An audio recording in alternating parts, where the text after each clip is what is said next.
ريمونتادا باريس سان جيرمان على برشلونه. قبل ما نبدا شبه ما تعودنا مع بعض هنشوف اهم لقطات في المباراه. هنبدا الاول بالاهداف.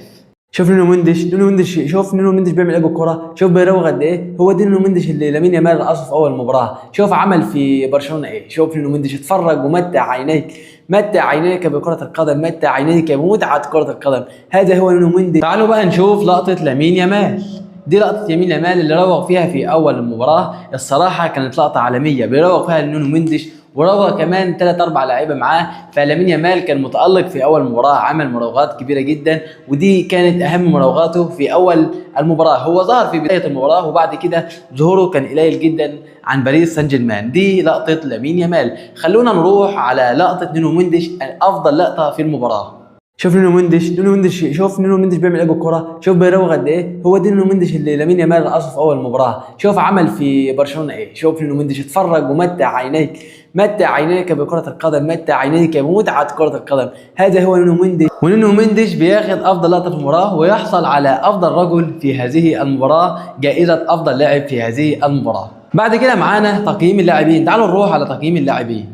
بعد الريمونتادا اللي بيعملها باريس سان جيرمان على برشلونه، بعد ما برشلونه هو اللي كان بيعمل ريمونتادا، تعالوا نقيم لاعيبه باريس سان جيرمان. هنبدا الاول بحارس المرمى. شوف اللي هنديله 6 من 10، هو ما يستحقش غير 6 من 10. عندنا حكيمي ابننا لاعب المغرب هياخد 8 من 10، وزبراني هياخد 6 من 10، وباشو هياخد 7 من 10. ونونو مندش افضل لاعب في باريس سان جيرمان في مباراه الامس هياخد 9 من 10، وهو يستحق ذلك. لاعب بيعمل مباراه عالميه مع البي اس جي امام برشلونه. وعندنا امري هنديله 6 من 10، وفيتينيا هياخد 5 من 10. فيتينيا ما كانش مركز في المباراه دي خالص. وعندنا رويز هياخد 7 من 10. موبي هياخد 7 من 10. موبي الخط الهجوم اليمين. وعندنا مايولو خط هجوم باريس سان جيرمان اللي كان في الهجوم اساسا هياخد 8 من 10. وبارولكا الوينج الشمال في الهجوم هياخد 7 من 10. اما عندنا في البدلاء عندنا هرنانديز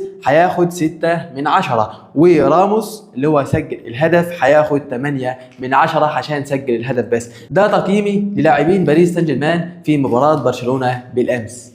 ده كان تقييمي للاعبين باريس سان جيرمان. خلينا بقى نروح على لحظه غضب هانز فليك. غضب كبير جدا جدا.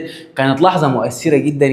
كان بيعمل ازاي من الغضب. كانت لحظه غضب مؤثره جدا على هانز فليك، فكانت مؤثره والله العظيم. هنروح بعد كده على ترتيب باريس سان جيرمان. ترتيب باريس سان جيرمان ياتي في المركز الثالث من مباراتين معاه 6 نقاط، يعني هو كده تمام، ما تغلبش ولا مباراه ولا تعادل. المباراتين فاز فيهم بقى معاه 6 نقاط، بيكون في المركز الثالث بعد بايرن ميونخ وريال مدريد. بعدنا بقى برشلونه في المركز ال 16. برشلونه لعبت مباراتين، فازت في مباراه وخسرت مباراه اللي هي امام باريس سان جيرمان، فتاتي في المركز ال 16 ب3 نقاط. هنروح بقى على اهم لحظه في المباراه، وهي لقطه لويس انريكي كان بيقول فيها: ود ان اشكر نادي برشلونه على تقديمه التيشيرتات لعرضها للمزاد للتبرع لمؤسسه اتشانا اللي مؤسسها لويس انريكي اللي هي بتعالج مرضى السرطان. ودي لحظه جميله جدا جدا من لاعبين برشلونه انهم يتبرعوا بالتيشيرتات عشان تطلع مزاد، والارباح اللي تيجي منها هتروح للمؤسسه دي اللي هي بتعالج مرضى السرطان اللي مؤسسها اساسا لويس انريكي مدرب باريس سان جيرمان.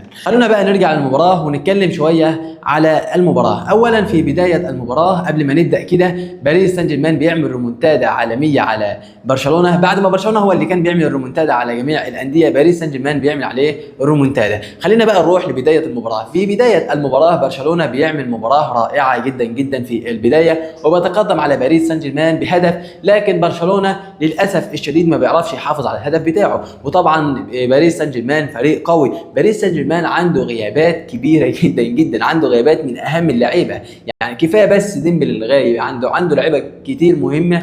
يعني سان جيرمان ما كانش حد يتوقع انه يفوز او يتعادل حتى مع برشلونه، لانه الكل كان متوقع ان برشلونه اللي تفوز، لان باريس سان جيرمان كان عنده غيابات كبيره جدا جدا. فدي كان سبب انه ما حدش يتوقع ان هو يفوز او يتعادل مع برشلونه. وبرشلونه يعني بدايته كانت حلوه جدا في المباراه، لكن للاسف الشديد ما بيقدرش يحافظ على الهدف بتاعه. فكرني بنادي الزمالك اما سجل في نادي الاهلي هدف وما عرفش يحافظ عليه برضه، والاهلي بيفوز عليه برضه برومنتادا 2-1، نفس الوضع اللي حصل بين باريس سان جيرمان وبرشلونه. فبرشلونه فبرشلونه فريق جميل كله لعيبه صغيره، برشلونه كله الكل كان بينتظر برشلونه، فهارد لك يا برشلونه بيعمل مباراه قويه جدا جدا. هارد لك يا برشلونه، والله ما حدش كان يتوقع ان برشلونه يعمل اداء دي في هذه المباراه. برشلونه جميع انديه العالم بتنتظر برشلونه عشان عاملين حسابه انهم هيلعبوا برشلونه، فبرشلونه فريق كبير وفريق جامد واللعيبه كلها صغيره، ما حدش يعني برشلونه اصلا اساسا بيعمل مستوى اكبر من الامكانيات اللي عنده. يعني برشلونه يعني انت لو جيت تبص للاعيبه اللي فيه والامكانيات اللي عنده، حتى برشلونه ما ينفعش اساسا يلعب في وسط الفرق الاوروبيه مثل باريس سان جيرمان وريال مدريد وبايرن ميونخ، لكن هو بيفوز عليهم اساسا. برشلونه بيعمل اداء عالمي. يعني برشلونه في اخر 3-4 مباريات كل المباريات بتاعته رومونتادا. عندك هانز فليك مدرب، انا اعتقد ان هانز فليك افضل مدرب في العالم، هو افضل مدرب في العالم حاليا هانز فليك ده من وجهه نظري، لان فليك بيعمل بسم الله ما شاء الله. يعني هتيجي تبص على اللعيبه اللي معاه واللعيبه اللي موجوده في الفريق، فهتيجي تبص تقيمه بيهم هتلاقيه افضل مدرب في العالم. يعني رغم اللي بيحصل ده ورغم اللعيبه والامكانيات اللي عنده ديت، هو افضل مدرب في العالم. ده حاجه ما فيهاش كلام.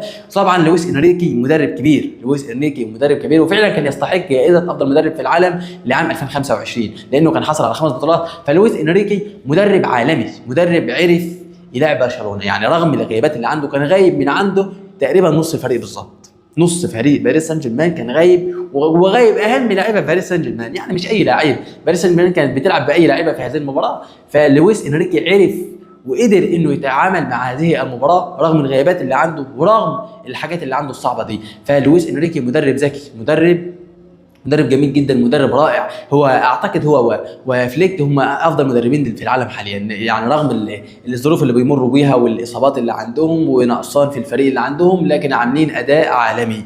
انا يعني بشكر لويس انريكي وهانز فليك على الاداء اللي بيعملوه ديت.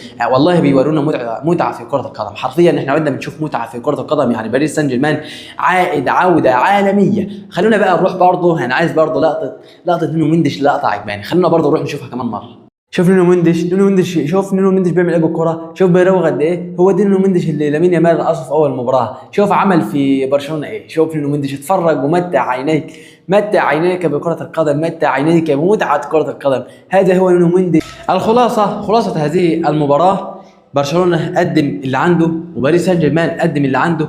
الفرق كان بس في حته المدرب، يعني حته المدرب فرق جامد جدا جدا، لان ده عنده غيابات وده عنده غيابات. لكن هقول لك على حاجه، باريس سان جيرمان عنده غيابات اكبر بكتير من برشلونه.